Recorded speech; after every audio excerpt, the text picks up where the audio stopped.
আমরা এখনো দ্ব্যর্থহীন কণ্ঠে বলছি, এই নতুন বিপ্লবের পর এখনো যদি আমরা ভুল পথে হাঁটি, ভুল নেতৃত্বকে যদি আমরা সালাম করি, শ্রদ্ধা করি, এদেরকে যদি দাওয়াত দেই, এদেরকে যদি আমরা সমর্থন করি এবং আমরা যদি আবারও সেই পুরাতন ব্যবস্থায় যদি চলতে চাই, এই জাতির ভাগ্যের কোনো পরিবর্তন হবে না।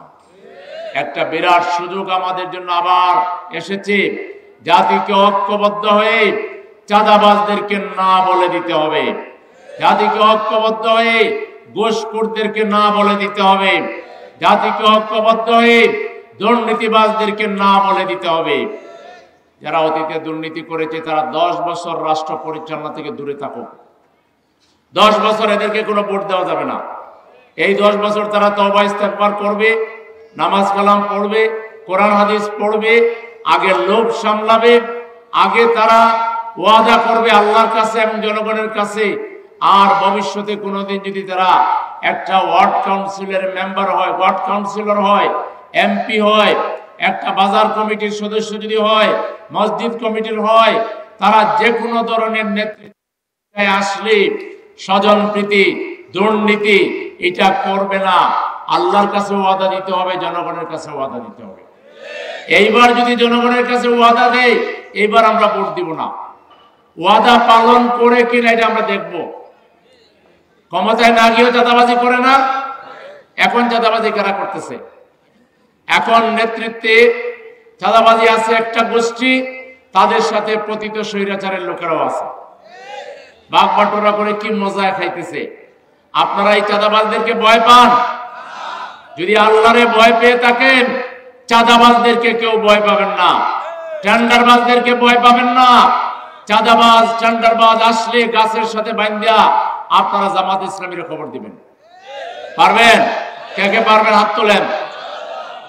চাঁদাবাজ টেন্ডারবাজ রুখে দাঁড়াতে হবে।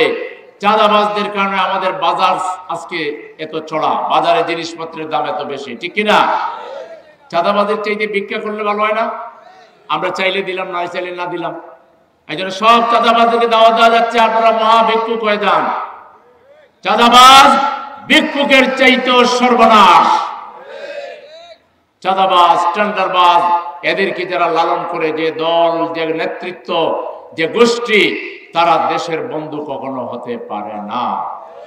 সেজন্য আগামী নির্বাচনে এদেশের জনগণ শুধুমাত্র ওই নেতাদেরকে ভোট দেবে যাদের কোনদিন চাঁদাবাজির সাথে দূরতম কোনো সম্পর্ক ছিল না। আমরা বাছাই করা নেতৃত্বকে আগামী দিনে ভোট দিব ইনশাআল্লাহ, নাকি? প্রিয় দেশবাসী, ঢাকা মহানগরীর সংগ্রামী জনগণ, আজকে এই ঢাকা সিটিকেও একটা মানবিক সিটি হিসেবে আমাদের গড়ে তুলতে হবে। জামাত ইসলামী ঢাকা সিটিতে আমরা চিকিৎসার উন্মুক্ত হাসপাতাল করেছি, আপনারা জানেন কিনা? উন্মুক্ত হাসপাতাল, এলাকা ভিত্তিক ডাক্তার আছে, ফোন করার সাথে সাথে ডাক্তার আপনার বাসায় চলে আসবে, অথবা ডাক্তার আপনাকে একটা এরিয়ার কথা বলে দিবে, সেই জায়গায় আপনি গিয়ে আপনার কথা বলতে পারবেন, চিকিৎসা নিতে পারবেন, আপনার কোনো টাকা দিতে হবে না। প্রেসক্রিপশন ডাক্তার আপনার হোয়াটসঅ্যাপে দিয়ে দিবে, মোবাইলে দিয়ে দিবে। আপনি রাতের আধারে ফোন করলেও পাবেন, দিনের বেলায় ফোন করলে পাবেন। আপনি যদি হসপিটালে যেতে অক্ষম হন, আপনার যদি অ্যাম্বুলেন্স সার্ভিস লাগে, আমরা অ্যাম্বুলেন্স সার্ভিস দিচ্ছি। আপনার যদি ফিজিওথেরাপি দরকার হয়, বাসায় গিয়ে আমাদের লোকেরা ফিজিওথেরাপি দিবে। আপনার যদি ক্যানোলা লাগে, ইনজেকশন পুশ করা লাগে, আপনার যদি স্যাম্পল আনা লাগে বাসা থেকে, আমাদের টিম গিয়ে বাসা থেকে স্যাম্পল নিয়ে এসে টেস্ট করায়া আপনার রিপোর্ট বাসায় পৌঁছে দিবে। আমাদের ভাই বোনদের ছেলে মেয়েরা যাতে শিক্ষা দীক্ষায় তারা যাতে গড়ে উঠতে পারে, তাদের জন্য শিক্ষার ব্যবস্থা করেছি, তাদের কাপড় চোপড়ের ব্যবস্থা করেছি, পোশাক আশাকের ব্যবস্থা করেছি, বৃত্তির ব্যবস্থা করেছি। জামাত ইসলামী ক্ষমতায় না গিয়েও বিগত 53 বছরে ইসলামী ব্যাংকিং পদ্ধতি আমরা চালু করেছি। আমরা নিজস্ব সংস্কৃতি, খালি গলায় গান গেয়ে আল্লাহ রাসূলের গান গাওয়া যায়, মানুষকে উদ্বুদ্ধ করা যায়, সেটার বিকল্প আমরা স্থাপন করেছি। আমরা চিকিৎসা ব্যবস্থাকে সহজ করে দিয়েছি, হসপিটাল করেছি, মেডিকেল কলেজ করেছি, স্কুল কলেজ ইউনিভার্সিটি করেছি। আমরা বিগত 53 বছরে প্রতিষ্ঠান করে একদিকে মানব সেবা করেছি, অন্যদিকে আমাদের লোকেরা সততার সহিত, দক্ষতার সহিত, যোগ্যতার সহিত রাষ্ট্র চালাতে পারবে কিনা তার একটা রিহার্সাল আমরা দিয়েছি। 53 বছরে আমরা লোক তৈরি করেছি। আমরা ছাড়া আর কোন প্রতিষ্ঠান আছে রাজনৈতিক যারা এরকম লোক তৈরি করে টেস্ট করেছে? তারা টেস্ট করেছে চাঁদাবাজির টেস্ট, যে কে কত বেশি চাঁদাবাজি করতে পারবা, কে কত টেন্ডারবাজি করতে পারবা। অশ্লীলতা, ব্যয়বনা, নোংরামিকে তারা উৎসাহিত করেছে। জামাত ইসলামের হাতে ক্ষমতা আসলে শুধু জামাত ইসলামী চালাবে না, আমরা শ্রমিকদের মধ্য থেকে প্রতিনিধি নিব পার্লামেন্টে, আমরা কৃষকদের মধ্য থেকে নিব, আমরা বস্তিবাসীদের পক্ষ থেকেও যারা ক্যাপাবল তাদের সমস্যার সমাধানের জন্য তাদের মধ্য থেকে লোকদেরকে আমরা ডাকবো, তাদের কথা আমরা শুনবো। আলেম সমাজকে আমরা ডাকবো, ছাত্র সমাজকে আমরা ডাকবো, যুবকদের প্রতিনিধিত্ব আমরা নিশ্চিত করব। আমরা জাকাত ভিত্তিক, কর্জে হাসানা ভিত্তিক একটা কল্যাণ রাষ্ট্র কায়েম করব, যেখানে আপনি যদি জাকাত খেতে না চান অথচ আপনার মেয়ে বিয়ে দিবেন, ছেলে বিয়ে দিবেন, বৎসরের শুরুতে বাচ্চা ভর্তি করাবেন, কিংবা অ্যাক্সিডেন্ট করে বড় অঙ্কের হসপিটালে বিল, আপনি কর্জে হাসানা নিয়ে সেগুলো পরে আস্তে আস্তে সুদ ছাড়া পেমেন্ট করতে পারবেন। এভাবে একটা কর্জে হাসানা সিস্টেম আল্লাহ তাআলা কোরআনে দিয়েছেন। মানজাল্লাযী ইউকরিদুল্লাহ কারজান হাসানান ফায়ুদাইফাহু লাহু। কে আছে আল্লাহকে কর্জে হাসানা দিবে? যাকে আমি বহুগুণে বাড়িয়ে দিব। কর্জে হাসানা দেওয়া বিরাট সওয়াবের কাজ। আজকে সুদ ভিত্তিক ঋণের কারণে একজন হয়তো কোনো বিপদে পড়ে 2 লাখ টাকা ঋণ নিল, তাকে সেটা 20 লাখ টাকায় পরিশোধ করতে হয়, তার বাড়ি বিক্রি করে দিতে হয়, তার সম্পদ বিক্রি করে দিতে হয়। সুদখোররা তারা সুদের বাইরে আপনাকে বিনা সুদে ঋণ দিবে এটা তারা চিন্তাও করতে পারে না, ব্যক্তিও পারে না, বিভিন্ন যে সংস্থাগুলো গড়ে ওঠে তারাও পারে না, আমাদের ব্যাংকগুলো পারে না। আমরা গেলে সুদ মুক্ত ঋণের ব্যবস্থা করো। যে কেউ কার্ড দিয়ে দিব আমরা, স্মার্ট কার্ড, এই কার্ড পাঞ্চ করে 50,000 টাকা দরকার আপনি নিয়ে যাবেন, 1 লাখ টাকা একটা লিমিট করে দেওয়া হবে, এই 3 লাখ টাকা পর্যন্ত নিতে পারবেন। 3 লাখ টাকা যদি কর্জে হাসানা নিতে পারে আর সেইটা পেমেন্ট করে আবার নিবে, পেমেন্ট করে আবার নিবে, তাহলে মানুষের জীবনযাত্রা সহজ হয়ে যাবে না? সহজ হয়ে যাবে। আমরা জাকাত ভিত্তিক অর্থনীতি চালু করব। জাকাত নিয়ে গরিবদের বাসায় বাসায় যাব, জিজ্ঞেস করব আপনার কি আছে, কেউ দোকান দিতে পারবে কিনা। 5 লাখ টাকা দিয়ে তারা একটা দোকান করে দিব। আরেকজনকে হালের বলদ কিনে দিব, আরেকজনকে মুরগির ফার্ম করে দিব, আরেকজনকে শাকসবজি একটা বাজার করে দিব। এভাবে দেখা যাবে মানুষ স্বয়ং সম্পূর্ণ হয়ে যাবে, কারো কাছে হাত পাততে হবে না। এই চিন্তাগুলো আমরা ছাড়া কারো মাথায় শুনেছেন কোনোদিন? জিজ্ঞেস করি অন্য পলিটিক্যাল লিডারদেরকে যে জাকাত ভিত্তিক অর্থনীতি কি বলে, পাঞ্জাবে গরম হয়ে যাবে।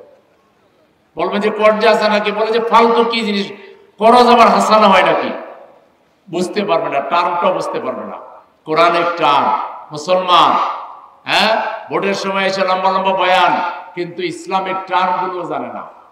তাহলে আগামী দিনে বাংলাদেশের সমাজ ব্যবস্থাকে সহজ করার জন্য, সাবলীল করার জন্য, মানুষের জীবন থেকে দুঃখ কষ্ট দূর করার জন্য, দারিদ্র বিমোচন করার জন্য একটি সুন্দর একটা ভারসাম্যপূর্ণ সমাজ বিনির্মাণে জামাত ইসলামের যে কর্মসূচি, এই কর্মসূচিগুলো জনগণের কাছে তুলে ধরা দরকার কিনা, কি বলেন? খালি আপনারা জানলে হবে না, অন্য লোকেরাও জানা দরকার। অন্য লোকদেরকে জানাবে কে? পারবেন আপনারা? পারবেন? অন্য লোকদেরকে আপনারা জানাই দিবেন জামাত ইসলামের কর্মসূচিগুলো, সামাজিক কর্মসূচি, রাজনৈতিক কর্মসূচি, ইসলামিক কর্মসূচি, মানবিক কর্মসূচি, জামাতের যা কর্মসূচি আছে, একটা রাষ্ট্র চালাবার জন্য যা যা দরকার, শিশু থেকে সিনিয়র সিটিজেন পর্যন্ত সবাইকে গড়ে তোলার, সবার জন্য দিক নির্দেশনা জামাত ইসলামের মধ্যে আছে। জামাত ইসলামীতে আসলে মানুষের ঈমান আকীদা মজবুত হবে, চরিত্র মজবুত হবে, মানবিকতা বাড়বে, দিনদারি বাড়বে, আমানতদারিতা বাড়বে, লজ্জাশীলতা বাড়বে, মানবিক অনুভূতি বাড়বে, দায়িত্বশীলতা বাড়বে। মানুষ জগলাটে হবে না, মানুষ মারামারি করবে না, মানুষ প্রতিবেশীকে কষ্ট দিবে না, স্বামী স্ত্রী নিজেরা মিলেমিশে চলবে, সন্তানকে সুন্দর করে গড়ে তুলবে। সব ধরনের দায়িত্বশীলতার গুণাবলী, নাগরিক যেসব ভালো ভালো গুণাবলী, এগুলো তৈরি হবে, কারণ আমাদের এখানে এগুলো প্র্যাকটিস আছে, চর্চা আছে। তাইলে জামাত ইসলামীতে যত বেশি লোক আসবে, ততই বাংলাদেশের জনগণের মুক্তি ত্বরান্বিত হবে, দেশ শক্তিশালী হবে, দেশের স্বাধীনতা সার্বভৌমত্ব শক্তিশালী থাকবে। সীমান্তে ফেলানিকে মেরে লাশ ঝুলিয়ে রাখার মতো সাহস কোনো পরাশক্তির, কোনো অপশক্তির হবে না, ঠিক কিনা? বাংলাদেশের 18 কোটি মানুষ আমাদের গায়ে কেউ হাত তুললে আমরা 18 কোটি মানুষের 36 কোটি হাত নিয়ে আমরা রুখে দাঁড়াবো ইনশাআল্লাহ। বাংলাদেশকে আর কেউ পদানত করতে পারবে না, বাংলাদেশকে আর কেউ অবমূল্যায়ন করতে পারবে না, বাংলাদেশকে আর কেউ হতদরিদ্র ভাববে না। আমরা কাজের এমন এক পরিবেশ, ক্ষুদ্র বিনিয়োগের মাধ্যমে, খরচে হাসানার মাধ্যমে, জাকাতের মাধ্যমে যারা একটু নিম্ন মধ্যবিত্ত তাদেরকে আমরা প্রতিযোগিতায় নিয়ে আসব। তারা বড় শিল্পপতিদের সাথে, ব্যবসায়ীদের সাথে প্রতিযোগিতা করবে। বাংলাদেশে কর্মসংস্থানের আর কোনো অভাব হবে না, এন্টারপ্রিনার তৈরি হবে। চাঁদাবাজি যখন থাকবে না, জিনিসপত্রের দামও কম থাকবে, দুর্নীতি যখন থাকবে না, তখন আমাদের দেশ অনেক বেশি উন্নত হয়ে যাবে, ঠিক কিনা? জামাত ইসলামী এত শত শত প্রতিষ্ঠান করেছে, হাসপাতাল, স্কুল, কলেজ, মাদ্রাসা। যান, একটা জায়গায় 1 টাকার কেউ দুর্নীতি করে চলে গেছে এরকম দেখাতে পারবে না। আমরাই তাকে রাজনৈতিক ক্রস ফায়ারে দিয়ে দেব। রাজনৈতিক ক্রস ফায়ার বুঝেন তো, মানে ও আর এই আমাদের দ্বারের কাছেও আর আসতে পারবে না যদি এরকম কাউরে পাওয়া যায়। আর আমরা যদি ক্ষমতায় আসি, এই দুর্নীতিবাজ, টেন্ডারবাজ, খুনি, চাঁদাবাজ এবং এই সমাজের জন্য কত হয়ে যারা দাঁড়িয়েছে, এদের মেরামত করার জন্য আমাদের 6 মাস থেকে 1 বছর সময় লাগবে। আমরা ডেকে ডেকে এদেরকে বোঝাবো, এদের হাতে কাজ তুলে দিব, এদেরকে মোটিভেশন দিব, এরা অস্ত্র ছেড়ে দিবে, বাজের কাজ ছেড়ে দিবে। এদেরকে বোঝাতে থাকবো। আর যেগুলো বুঝবে না এদেরকে লাল করে নিয়ে যাব, ওখানে বিরিয়ানি, পোলাও, কোরমা খাওয়াবো, আর ওখানেও প্রশিক্ষণের ব্যবস্থা করব, ওখানেও তাদেরকে বোঝাবো। তখন ওখান থেকে একটা অংশ ভালো হয়ে যাবে। আর এরপরে যদি 1-2% হয় না, তাহলে ওরা থাকাও দরকার আছে, কারাগার পরিষ্কার রাখতে হবে না? হ্যাঁ, ওখানে তো সুপার, জেলার, তারপরে কারারক্ষী, এটা সেটা আছে না, তাদেরও তো একটা বেতন দরকার আছে। অতএব 2-1% যদি বেশি সমস্যা হয়, ওরা ওখানে ভিতরেই থাকবে। ভালো হইলে চলে আসবে, ভালো না হওয়া পর্যন্ত ওখানে থাকবে। কারাগার হবে মানুষের প্রশিক্ষণের জায়গা। কারাগারে যদি যায়ও, সেখানে যে কোরআন শিখে ফেলবে, কোরআনের হাফেজ হয়ে যাবে, ভালো মানুষ হয়ে আবার ফিরে চলে আসবে। রাষ্ট্র মেরামত করতে হইলে যারা রাষ্ট্র চালাইবে তাদেরকে আগে মেরামত করা লাগবে। বিগত দিনের রাষ্ট্র যারা চালিয়েছে, সাম এক্সেপশন ইল্লা মাশাআল্লাহ, কিছু ব্যতিক্রম বাদ দিলে এগুলোর সবার পছন্দ হয়েছে। এরা সব একই পথের যাত্রী, এটা আমি আর মামু, শুধু তারা ভাগাভাগি করে খাবে, দেশের জনগণের ব্যাপারে তাদের কোনো দায়িত্ব নেই। এই অবস্থা আমরা বদলাতে চাই, কি বলেন, রাজি আছেন? সেজন্য বেশি করে দাওয়াতি কাজ করতে হবে, ঘরে ঘরে গিয়ে মানুষকে বোঝাতে হবে আল্লাহর আইনের দরকার কেন, সৎ মানুষের শাসন কেন দরকার, দুর্নীতি মুক্ত রাষ্ট্র কেন দরকার, কারা দুর্নীতি মুক্ত, কারা পারবে, এটা আজকে জনগণকে বোঝাতে হবে। একসময় মানুষ বলতো আপনারা মোল্লা মানুষ, আপনারা কি পারবেন? আমাদের 2 মন্ত্রী 3টা মন্ত্রণালয় চালাইছে না? নিজামী সাহেব শিল্প মন্ত্রণালয়, কৃষি মন্ত্রণালয়, মুজাহিদ সাহেব সমাজ কল্যাণ মন্ত্রণালয়। এখনো যান, এই 3 মন্ত্রণালয়ে 1 পয়সার কোনো দুর্নীতি হয়েছে কোনো বাপের বেটাও বলতে পারবে না। পারবে? তাহলে তো আমরা চালাইছি, আমরা ব্যাংক চালাচ্ছি, আমরা স্কুল, কলেজ, মাদ্রাসা, মসজিদ চালাচ্ছি, আমরা নানা ট্রাস্ট, ফাউন্ডেশন গঠন করে হাজার হাজার সামাজিক প্রতিষ্ঠান চালাচ্ছি। আমরা তো ওই আর ক্যাপাবল, এটা তো আমরা প্রমাণ করেছি। অতএব রাষ্ট্র যদি এখন জামাতের হাতে আসে, জামাতই পারবে একটা ইনক্লুসিভ সরকার পরিচালনা করতে। জামাতের যেহেতু উদারতা আছে, জামাতের যেহেতু দূরদর্শিতা আছে, জামাতের যেহেতু সহনশীলতা আছে, জামাতের মধ্যে যেহেতু আখিরাতের চিন্তা আছে, জামাতের মধ্যে যেহেতু আল্লাহর ভয় আছে, অতএব এই দলই সবাইকে মর্যাদা দিয়ে দেশ চালাইতে পারবে। যাদের মধ্যে হিংসার আগুন জ্বলে একটা সিট ছাড়তে কলিজা বের হয়ে যায়, ওই রকম সংকীর্ণ মনা দল দিয়ে আর নেতৃত্ব দিয়ে বাংলাদেশের মানুষের মুক্তি হবে না। এদেশের সব মানুষকে অধিকার দিতে হবে। এই জন্য আমরা পিআর সিস্টেমের ভোট নিতে বলেছি। এখানে দেখা গেল একটা আসনে একজন পাইল 1,95,000 আর আরেকজন পাইল 1,90,000, 5,000-এর ব্যবধান বা 500 ভোটের ব্যবধান। ওই যিনি সেকেন্ড হইল তার কোনো মূল্যায়ন নাই। পিআর সিস্টেম হলে প্রত্যেকটা আসনের ভোটের হিসাব হয়ে আপনি যে কয় পার্সেন্ট ভোট পাবেন সেই পার্সেন্টেজ অনুযায়ী আপনি সিট পাবেন। তাইলে দলীয় মাস্তানি, তারপরে আপনার সেন্টার দখল, টাকা বিতরণ, ওগুলো বন্ধ হয়ে যাবে। পোস্টারিং, লিফলেটিং, ওয়াল রাইটিং, বড় বড় মিছিল টিছিল এগুলো লাগবে না। এরকম এক জায়গায় জড়ো করা হবে, সব প্রার্থীরা এখানে বক্তৃতা দিবে সব দলের পক্ষ থেকে। জনগণ যে মার্কায় ভোট দেয়, যে মার্কায় বেশি ভোট পাবে তারা বেশি সিট পাবে। এটা ভালো না? এই জন্য আমরা মাস্তানি বন্ধ করার জন্য, মাস্তানতন্ত্র বাংলাদেশে আর চলবে না, মাফিয়া তন্ত্র বাংলাদেশে আর চলবে না, গুন্ডাতন্ত্র বাংলাদেশে আর চলবে না। বাংলাদেশ চলবে এখন বাংলাদেশের জনগণের ইচ্ছা অনুযায়ী ইনশাআল্লাহ। সেই ধরনের একটা সরকার প্রতিষ্ঠায় দেশের জনগণকে জামাত ইসলামের পতাকা তলে ঐক্যবদ্ধ হতে হবে।